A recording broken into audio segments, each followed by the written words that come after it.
ஹாலிடேஸ்னாலே அது நம்ம ஜிடி ஹாலிடேஸ் தான். GT holidays, South India's #1 travel brand. You know you are special when you're with GT Holidays.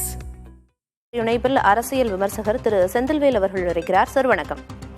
வணக்கம் sir, மக்கள் சந்திப்பு நிகழ்ச்சியில விஜய் பேசியதை பார்த்திருப்பீங்க. அவரோட பேச்சை எப்படி புரிஞ்சுக்கலாம், உங்களோட பார்வை?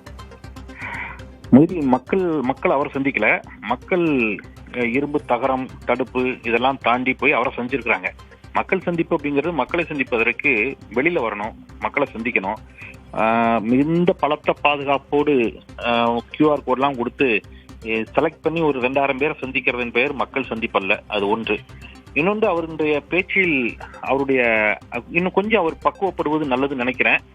அரசியல் ரீதியாக அவர் பக்குவப்பட்ட வார்த்தைகளில், நாகரிகமான வார்த்தைகளில் அவருடைய விமர்சனங்கள் வெளிப்படுவது அவருக்கும் அது போன்ற பதில்கள் திருப்பி கிடைப்பதற்கு உதவியாக இருக்கும்.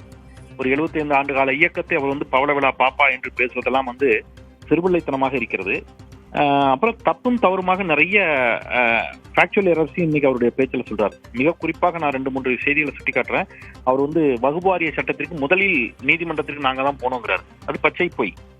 மக்களவையில் ஏப்ரல் 3ஆம் தேதி அந்த வகுப்பு வாரிய சட்டத்திருத்த மசோதா தாக்கல் செய்யப்படுகிறது. மாநிலங்களவையில் ஏப்ரல் 4ஆம் தேதி தாக்கல் செய்யப்படுகிறது. ஆனால் மார்ச் 27ஆம் தேதி அன்றே சட்டப்பேரவையில் தனி தீர்மானத்தை கொண்டு வந்தவர் மாண்புமிகு முதலமைச்சர் திரு ஸ்டாலின் அவர்கள். ஸோ இது எந்த அடிப்படையில் இவர் எல்லாத்தையும் நாங்க தான் ஃபர்ஸ்ட் ட்ரை பண்ணிக்கிறாருன்னு தெரியல. அது ரொம்ப ஆக்வர்டாகவும் சிறுபிள்ளைத்தனமாகவும் இருக்கிறது. 3ஆம் தேதியே வழக்கு நாங்கள் தொடருவோம் என்று சட்டப்பேரவையில் முதலமைச்சர் அறிவித்தார். அதே மாதிரி 7ஆம் தேதி அவங்க வழக்கும் தாக்கல் பண்ணிட்டாங்க.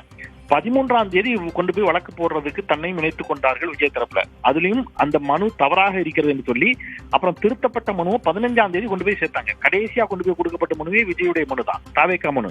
அது விசாரணைக்கு கூட எடுத்துக்கொள்ளப்படல. நிறைய பேர் கொடுத்ததுல விசாரணைக்கு 5 மனுக்கள் தான் ஏற்கப்பட்டன. இதை நம்ம பலமுறை சொல்லி இருக்கிறோம். அதனால நீங்க ஜாதிவாரி கணக்கெடுப்பை திமுக கேட்கிறாரு. இது சிறுபிள்ளைத்தனமானது. நீங்க சாதிவாரி கணக்கெடுப்பை பத்தி உச்சநீதிமன்றத்துடைய தீர்ப்பு மிக தெளிவாக இருக்கிறது. நீங்க மக்கள் தொகை கணக்கெடுப்புக்கும் நீங்க சென்சஸுக்கும் இதுக்கும் வித்தியாசம் தெரியாம நீங்க பேசுனீங்கன்னா உங்களை என்னன்னு சொல்றது? அப்ப மக்கள் தொகை கணக்கெடுப்பை நீங்க பாஜக கேட்கணும், அதையும் நீங்க திமுக கேட்கறீங்க. கல்வியை மாநில பட்டியலுக்கு கொண்டு வருவோம் என்று ராகுல் காந்தியை சென்னையில் வைத்து சொல்ல வைத்தது திமுக. ஆனால் காங்கிரஸ் வெற்றி பெறல, திமுக கூட்டணி வெற்றி பெறல, மீண்டும் பாஜக கூட்டணி தான் வந்திருக்குது. அவங்க அதை தர மறுக்கிறாங்க. அப்ப நீங்க யார்கிட்ட கேட்கணும்? பாஜகவை கேட்கணும். ஒன்றிய அரசு கல்வி நிதியை விடுவிக்க மறுக்கிறது. யாரை கேட்கணும்? பாஜகவை கேட்கணும். ஆனா நீங்க எந்த இடத்துலயும் பாஜகவை கேட்கறதே இல்லை. குறைந்தபட்சம் இந்த மெட்ரோ ரயில் திட்டங்களுக்காகவாது கடுமையான கண்டனங்களை எதிர்ச்சிருக்கணும். எல்லா கட்சிகளும் போராட்டம் அறிவித்தன. அதிமுக பாஜக கூட்டணியில் இருக்குது, அதனால போராடல. தாவேகாவும் பாஜகவும் கூட்டணியில் இருக்கிறார்கள். அப்ப இது கள்ள உறவு, மறைமுக கூட்டணி அப்படிங்கிற ஒரு எண்ணம் தானே ஏற்படும். அப்போ விஜயை பொறுத்தளவுல எழுதி கொடுத்த ஸ்கிரிப்டை வாசிக்கிறாரே தவிர அவருக்கு என்று சொந்தமாகவோ சுயமாகவோ சிந்திக்கும் ஆற்றல் இருக்கிறதா அப்படிங்கிற சந்தேகமும் வருகிறது. நம்ம கடுமையான வார்த்தைகளில் விமர்சித்தால் அவர்களுக்கு வருத்தம் வருகிறது. நீங்க ஒரு 75 ஆண்டு கால இயக்கத்தை பவள விழா பாப்பா என்று சொல்பவர்களை தற்குறி என்று சொல்லாமல் வேற என்னன்னு சொல்றது?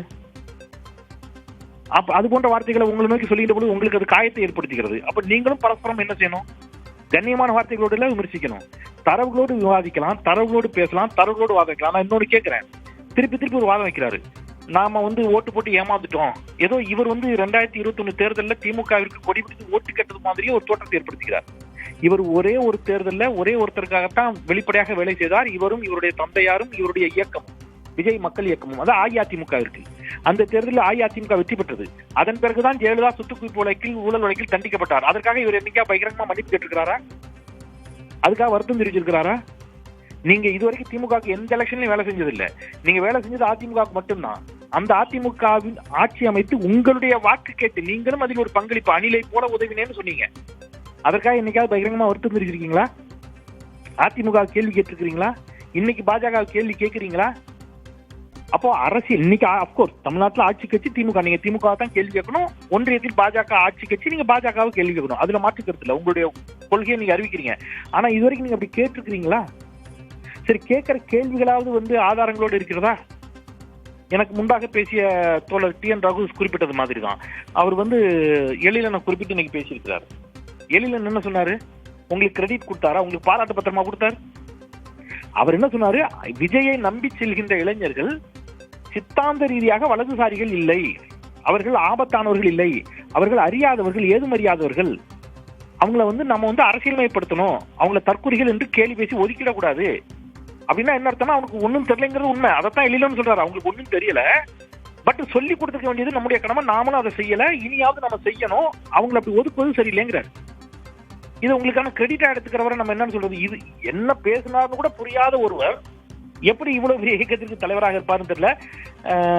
விஜய் இன்னும் தேர்தல் நெருங்க இன்னும் மிக தீவிரமாக இது போன்ற வாதங்களை வைப்பாருன்னு தான் எனக்கு தோணுது. திமுகவை அவர் மிக கடுமையான சொல்லாடல்களால் விமர்சிப்பார். அதுக்கு காரணம் என்னன்னா, அவர் எதிர்பார்க்கிறது திமுக தலைவரிடமிருந்தோ இளைஞரணி செயலாளர் துணை முதலமைச்சரிடமிருந்தோ நேரடியாக தனக்கு எதிர்வினை வரணும்னு எதிர்பார்க்கிறாரு. அந்த வார் 2026 எலெக்ஷனை அவர் சொல்றாரு இல்லையா, டிவிகேவா டிஎம்கேவான்னு தான் போட்டி, திமுக வெர்சஸ் டிஎம்கே, திமுக வெர்சஸ் தாவேகா, டிஎம்கே வெர்சஸ் டிவிகே என்று அதை நிறுவுவதற்கு அவர் முற்படுகிறார். அதற்கு இந்த இடத்துல இருந்து எந்த வாய்ப்பையும் கொடுக்க மறுக்கிறாங்க. நேரடியாக அவர்கள் எந்த இடத்துல விஜய்க்கு பதில் சொல்ல மறுக்கிறாங்க. எடப்பாடி பழனிசாமி மட்டும் தான் பேசுறாங்க. எனவே அவர் இவங்க பேசுற வரைக்கும் அவர் இன்னும் தீவிரமாகவும் வீரியமாகவும் வார்த்தைகளை வெளிப்படுத்துவார். விஜயின் பேச்சு குறித்த உங்களோட கருத்தை இணைப்பில் தெரிவித்ததற்கு நன்றி சார். ஹாலிடேஸ்னாலே அது நம்ம ஜிடி ஹாலிடேஸ் தான். GT holidays, South India's #1 travel brand.